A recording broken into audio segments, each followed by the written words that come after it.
All I know is that the worst thing that ever happens to you is literally the most powerful thing you can have in the future. Like, Colin, it doesn't make sense. I grew up in a town, 100,000 people in Eastern Canada. I wasn't even supposed to be alive. I used to be 265 pounds, fat as fuck.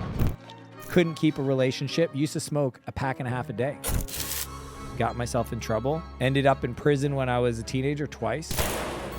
Sometimes the adversity is actually forging you into the person you need to become to receive your goal.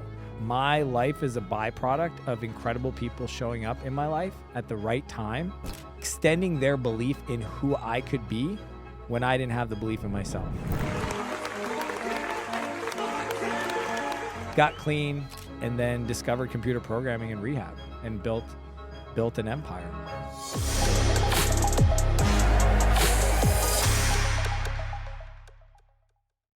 Do you want to be the top in the world? I said, I'm willing to do what I got to do. He says, okay, well, here's what you got to go do. And I was like, cool, hold my drink, watch this. You've been working with Ed Milet. Yeah, he's my coach.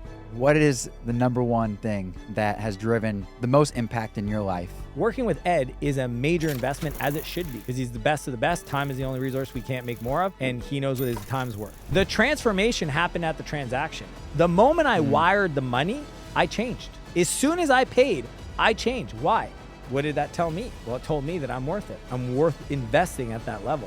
You activate it by speaking it. I believe we speak our futures into existence. Right.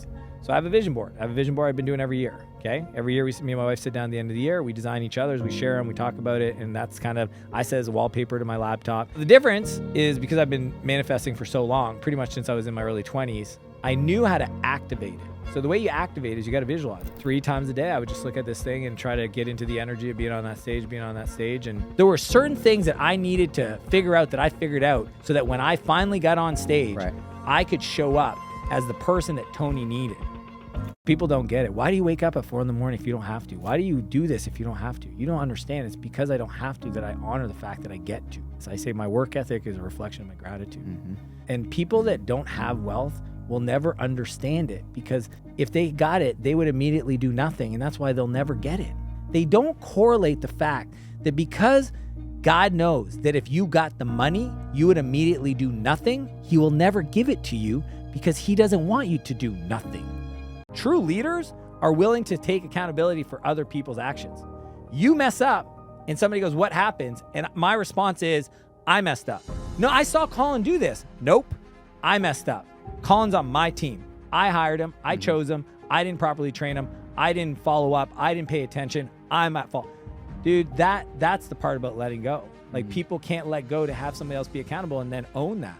So most people can't even be accountable for their own circumstance, could never have somebody else help them because they can't even be aware enough that they own their reality, let alone now I have to be responsible for somebody else. That's the part about letting go. Go. He's goated. It would be hard for anybody to even try at any point to be bigger than Tony because he's just been doing it for so long, and people don't do events like he does. I get a text message with a screenshot from my assistant, Ann, and it says, Mr. Martell, Tony Robbins would like to invite you to speak at Business Mastery. I just started screaming, like, yes, you know what I mean? And I'm like, holy cow, you won't even believe it.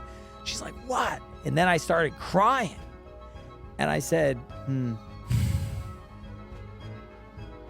I said, Tony Robbins just invited me to speak on stage.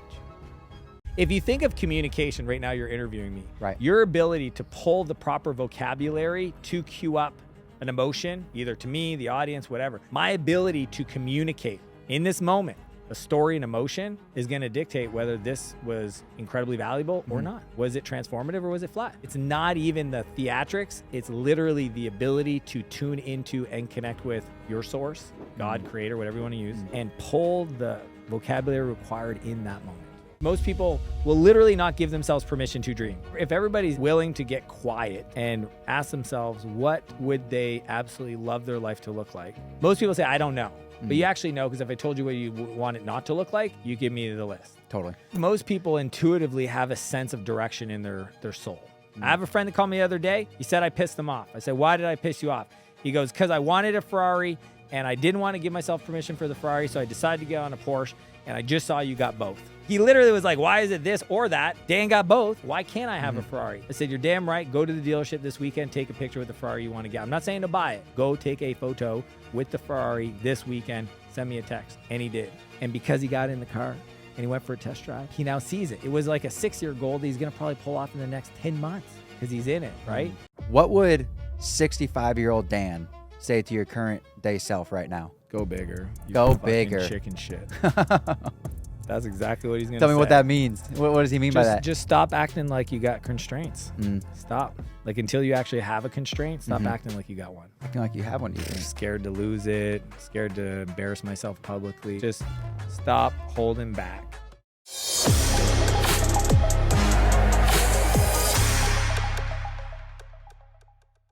Thanks for tuning in to another episode of the Seeds of Success podcast.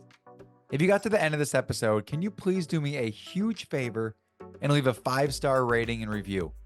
This helps me be able to reach out to bigger guests and also be able to get access to special events and activities that otherwise would not be possible without your support. So if you could please take just 3 seconds and leave a 5-star rating and review, it would mean the world to me, and I will see you on the next episode.